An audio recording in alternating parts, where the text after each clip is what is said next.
Je me suis posé une question l'autre jour.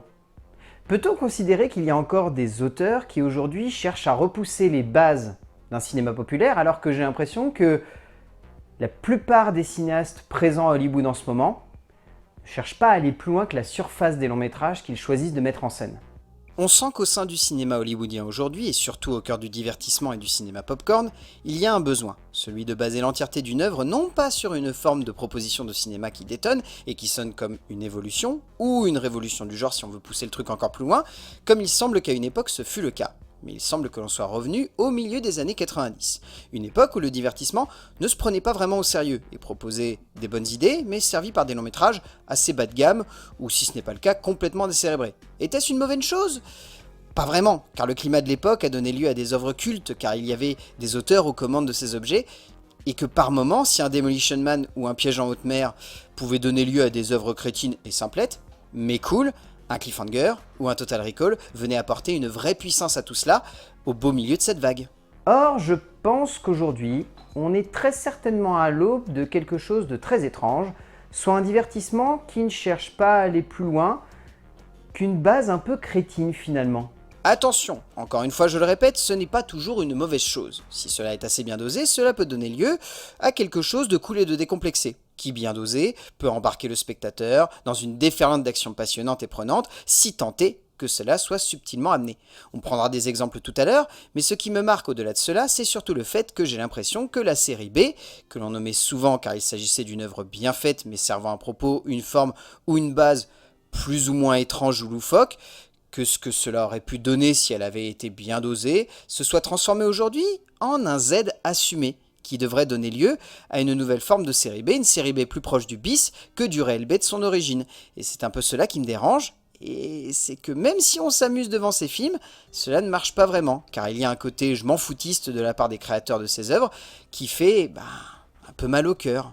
Et forcément, vous vous en doutez, je vous en parle cette semaine parce que j'ai l'impression que c'est malheureusement un peu devenu la base d'une saga qui reste pourtant très chère à mon cœur et qui avait su transcender justement cela pour proposer quelque chose de nouveau.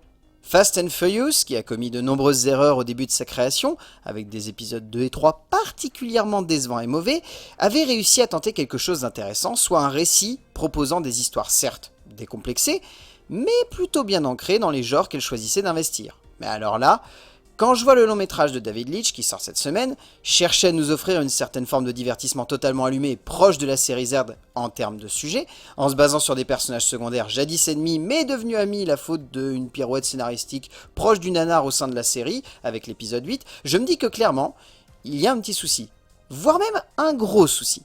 Et ce souci, on peut lui donner deux visages qui pour moi sont la synthèse de ce que le cinéma a choisi d'opérer comme revirement aujourd'hui au sein du cinéma américain. Un revirement assez étrange qui n'explique pas pour autant la forme que prend ce divertissement, assez fun, il faut le dire, au sein du cinéma américain.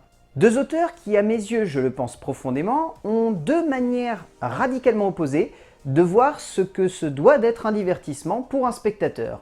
En réalisant l'épisode 7, James Wan a changé radicalement la donne au cœur de la saga, puisqu'il a compris, à l'époque en tout cas, que des voitures qui vont vite, des histoires de famille et de vengeance, et surtout de l'espionnage un peu bas de gamme, ne pouvaient clairement pas donner lieu à quelque chose de sérieux et de juste en termes de divertissement, et donc qu'il fallait lui donner un autre sens. En basant son long métrage sur du cartoon, puissance 1000, le cinéaste a choisi d'embarquer le spectateur dans une tornade de bêtises et de cinéma bis. Et c'est cela qui a commencé, je pense, en grande partie, à redéfinir une certaine forme de divertissement crétin et bis au sein du cinéma américain. Mais là où James Wan a cherché à en puiser une essence divertissante et prenante, les auteurs, dont celui dont on va parler ensuite, ont choisi de lui donner une forme plus proche de la parodie des cinémas des années 90, en choisissant de faire un peu n'importe quoi avec tout cela. James Wan a eu la bonne idée de proposer un cinéma qui soit fun, décomplexé et jouissif. Et David Leitch, malheureusement, cherche à repousser encore plus cela pour aller malheureusement dans quelque chose qui est bête. Là où son comparse, Chad Stahelski, avec des films comme les John Wick, a choisi d'opter pour une vision réductrice mais classe du genre, en apportant sa patte dans l'esthétique du cinéma d'action, Leitch semble opter pour une vision vraiment réductrice du genre. Leitch veut ici donner une vision complètement Z de ce cinéma, se perdant alors dans une espèce de maelstrom de cinéma bourrin et crétin qui n'a de sens que pour les fans de la série. Et encore, si on est fan des épisodes un peu ringards de la saga, parce que pour ma part, ce qui m'a fait aimer la série, c'est lorsque les épisodes ont cherché à se donner une crédibilité et un minimum de fun dans le genre. Et non, on cherchait à jouer absolument avec un aspect réducteur de cette saga. Leitch abuse des effets ici. Un soldat génétiquement modifié, des histoires de famille à dormir debout, une longueur désabusée de l'épisode, tout est trop ici. Et c'est certainement pour cela que l'idée ne m'emballe pas plus que cela, même si je suis fan de la saga et que j'attends de voir le résultat tout de même. Pour moi, il y a un film qui synthétise parfaitement le caractère et le pourquoi du comment. Je pense que le nouveau film de Leitch peut être vraiment limite. Vous vous en souvenez peut-être pas forcément, mais il y a maintenant 2 ans, Leitch avait sorti un objet cinématographique assez étrange, un peu surestimé avec le recul à mon goût lors de sa sortie, par moi-même, l'étrange mais tout de même assez sympathique, Atomic Blonde. En fait, le film à sa sortie m'avait semblé être un bordel dramatique et narratif assez incompréhensible, mais au bout du compte, avec beaucoup de recul et de revisionnage, j'ai la sensation qu'en réalité, ce qui fait que le film de Leitch ne fonctionne pas hyper bien, c'est tout simplement le fait que ce soit fait comme une série Z pas du tout assumée, en termes de sujet encore une fois, et que ce soit cela qui rende le long métrage assez indigeste. Car au fond, une agent double voire triple de la CIA, qui va aller en Europe de l'Est, déboîter de l'espion pour ensuite se taper la pépette infiltrée du coin, eh bien honnêtement, ça m'a beaucoup rappelé certains nanars de Seagal, ou même de Norris par certains points, même si Norris est moins spécialisé dans l'ex-bloc de l'Est. Mais vous voyez l'idée, même si c'est visuellement sympathique et que les bastons déboîtent, ça reste ringard et pas vraiment assez assumé pour que ça passe. Et pourtant, Dieu sait qu'il y a de nombreux cinéastes qui frôlent le Z, mais qui arrivent à le transcender pour donner lieu à quelque chose de magnifique. Et à contrario, il y en a d'autres qui vont dans le Z et ça devient limite ridicule. Je pense à un mec et à un film. Gareth Evans et The Raid 2. Car si The Raid, premier du nom, était un objet rudement efficace et passionnant en termes d'action, on était sur de la série Z assez fandarde en termes de sujet. Mais vraiment Z pour le coup, avec ses jeux d'acteurs approximatifs et un scénario qui tenait sur un post-it. Heureusement que l'action tenait plus que la route et rattrapait largement le tout. Mais pour le coup, The Raid 2 transcende parfaitement l'idée de série Z, parce qu'entre ses intrigues secondaires à tiroir, ses personnages secondaires allumés et son évolution assez simple, le film aurait pu virer au Z rapidement. Mais Evans transcende constamment cela, par le biais de sa mise en scène, de personnages fascinants et impressionnants, de sous-intrigues passionnantes, bref, en démultipliant une base proche du nanar, le cinéaste anglais détruit totalement l'idée qui aurait pu s'immiscer dans la tête du spectateur qu'il s'agisse d'un nanar, et devient instantanément l'opposé.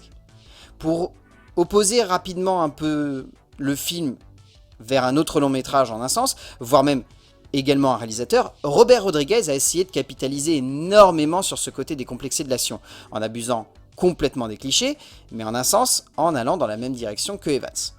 Pour ne prendre que l'exemple de Machete Kills, il est indéniable que le film se veut fun, se veut abusif et fumé dans le genre, comme The Raid 2. Mais rapidement, passé les sbroufs de la découverte, on se rend compte que c'est un énorme nanar, et qu'au fond, même si l'idée est drôle, cela reste ridicule et complètement con, excusez du terme, contrairement à The Raid 2. C'est cela qui me fait peur avec le film Hobbs & Shaw. C'est que ça peut sembler fun et décomplexé, mais ça a l'air hyper lourd en fait sur le papier. Sur le papier, encore une fois, un agent surévolué qui veut absolument détruire l'humanité, ou en tout cas la moitié afin de rééquilibrer le monde, et surtout faire en sorte de rétablir l'ordre et la justice dans celui-ci. Bon, déjà, c'est du déjà vu, et revu 1000 fois dernièrement, mais surtout, c'est complètement lourd et débile.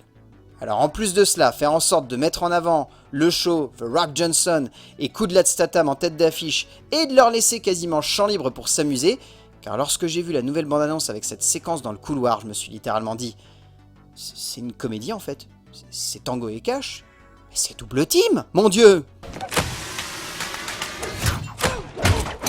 Bon, encore une fois, attendons de voir si je me trompe. Personnellement, je l'espère un peu, mais j'y crois moyen. Même si j'ai envie de me dire que si ça se trouve, ça pourrait marcher en fait. Et alors là, ça serait fou.